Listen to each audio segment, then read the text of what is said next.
Hi friends, எல்லோருக்கும் வணக்கம். எல்லோரும் எப்படி இருக்கீங்க? நல்லா இருக்கீங்களா? இன்றைக்கி அடுத்த பாட்டு தான் பார்க்க போகிறோம். அதுக்கு முன்னாடி நீங்கள் நம்ம சேனலுக்கு முதல் முறையாக வரவங்களா இருந்தீங்கன்னா மறக்காமல் சேனலை சப்ஸ்கிரைப் பண்ணிக்கோங்க.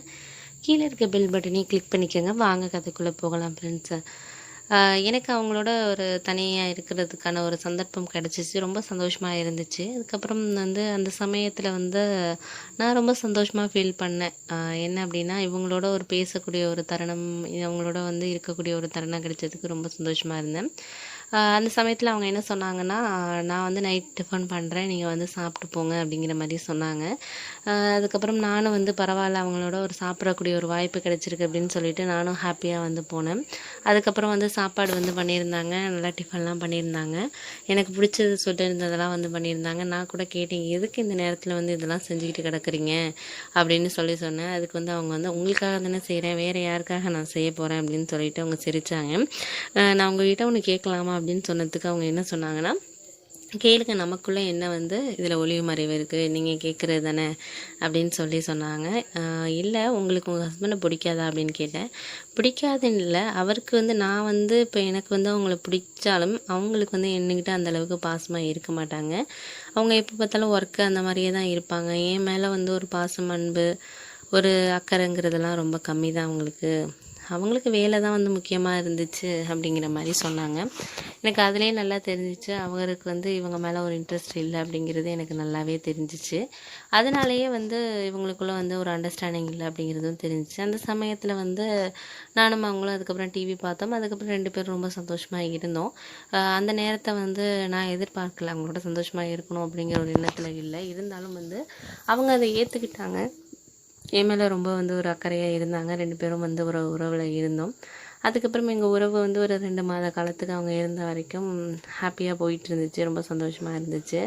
அவங்க இங்கே வந்ததே எனக்காகங்கிற மாதிரி இருந்துச்சு. அதுக்கப்புறம் அவங்க ஹஸ்பண்ட் வந்துட்டாங்க அப்படிங்கிறதுனால அவங்க போகக்கூடிய ஒரு நிலமை வந்துச்சு. எனக்கு ரொம்ப கஷ்டமாக இருந்துச்சு, ஏன் அவங்க இப்போ போகிறாங்கங்கிற மாதிரி இருந்துச்சு. அப்புறம் ஒரு விஷயமும் தோணுச்சு, அவங்க லைஃப் நம்ம இன்டர்ஃபியர் ஆகக்கூடாது. ஏதோ இருந்தோம், ஹாப்பியாக இருந்தோம் 2 மாதம், அதோட நம்ம விட்டுறணும். அதுக்கு மேலே நம்ம இருந்தோன்னா கஷ்டம் அப்படின்னு சொல்லிட்டு அவங்க அதுக்கப்புறம் போயிட்டாங்க. அப்புறம் அப்பா என்ன பண்ணாங்கன்னா, அந்த ஒர்க்கை சரி ஓகே அப்படின்னு சொல்லிட்டு நம்ம வரணும், எனக்கு பொண்ணு பார்க்கணும் அப்படிங்கிறதுனால இன்னொரு 6 மந்த் தான் இருக்குதுன்னு சொல்லிட்டு எழுதி கொடுத்துட்டு வந்துட்டாங்க. அம்மாவும் அப்பாவும் என் கூட இருந்தாங்க. அதுக்கப்புறம் ஒரு வருஷம் கிட்ட பொண்ணு பார்த்தாங்க. எனக்கு ரொம்ப பிடிச்ச மாதிரியும் சரி, அவங்களுக்கு ரொம்ப பிடிச்ச மாதிரியும் அப்பா சொந்தத்துலேயே ஒரு பொண்ணு கிடைச்சாங்க. அந்த பொண்ணு ரொம்ப நாள் அழகாகவும் இருந்தாங்க. ரொம்ப ஒரு பக்குவமான ஒரு மனநிலையில் இருந்தாங்க. நல்லா படிச்சிருந்தாங்க. அப்பா அம்மாவுக்கும் ரொம்ப பிடிச்சிருந்துச்சு. எனக்கும் ஓகே அப்படிங்கிற மாதிரி இருந்துச்சு. அதுக்கப்புறம் எனக்கும் அவங்களுக்கும் எல்லாருக்கும் முன்னாடி ரொம்ப சந்தோஷமாக கிராண்டாக திருமணம் பண்ணி வச்சாங்க.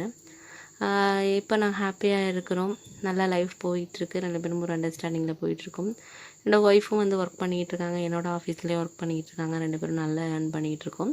இப்போதைக்கு குழந்தை வேண்டாம், நமக்குன்னு ஒரு ஃப்ளாட் அந்த மாதிரி ஏதாச்சும் பெரிய வீடு ஒன்று வாங்கிட்டு அதுக்கப்புறம் ஒரு குழந்தை பெற்றுக்கலாம் அப்படிங்கிற ஒரு எண்ணத்தில் இருக்கிறோம். அவங்களும் அது மாதிரி தான் சொன்னாங்க. அந்த ஒரு வீடு பெரிய வீடாக வாங்கி எங்கள் அம்மா அப்பாவையும் உங்கள் அம்மா அப்பாவையும் ஒரே வீட்டில் நம்ம வச்சுக்கலாம் அப்படிங்கிற மாதிரி சொன்னாங்க. எனக்கு ரொம்ப பிடிச்சிருக்கு. பரவாயில்ல, உங்கள் அம்மா அப்பா எங்கள் அம்மா அப்பான்னு பிரித்து பார்க்காம 2 பேரும் ஒத்துமையாக இருக்கணும் அப்படின்னு நினைக்கிற ஒரு பெண் கிடைக்கிறது ரொம்ப கஷ்டம்தான் அப்படின்னு தெரிஞ்சிச்சு. அப்புறம் அத்தை பக்கத்து வீட்டை சொன்னாங்க, இது மாதிரி அந்த அண்ணி அவங்க ஹஸ்பண்டோட சந்தோஷமாக இருக்காங்க, இப்போ குழந்தையெல்லாம் பிறந்திருக்கு அப்படின்னு சொன்னாங்க. எனக்கு ரொம்ப மகிழ்ச்சியாக தான் இருந்துச்சு. பரவாயில்ல, அவங்களும் ஹாப்பியாக இருக்கிறாங்க, லைஃப்பில் ஓரளவு நல்லா இருக்காங்க அப்படின்னு தோணுச்சு. இந்த கதை உங்களுக்கு பிடிச்சிருந்துச்சுன்னா மறக்காமல் இந்த கதையை ஷேர் பண்ணிவிடுங்க. சேனலையும் சப்ஸ்கிரைப் பண்ணிவிடுங்க. இந்த மாதிரியான சுவாரஸ்யமான கதைகள் உங்களுக்கு வேணும்னு நீங்கள் நினச்சிங்கன்னா நம்ம சேனலை சப்ஸ்கிரைப் பண்ணி வீடியோவை ஃபுல்லாக பாருங்கள் ஃப்ரெண்ட்ஸ். தேங்க்யூ.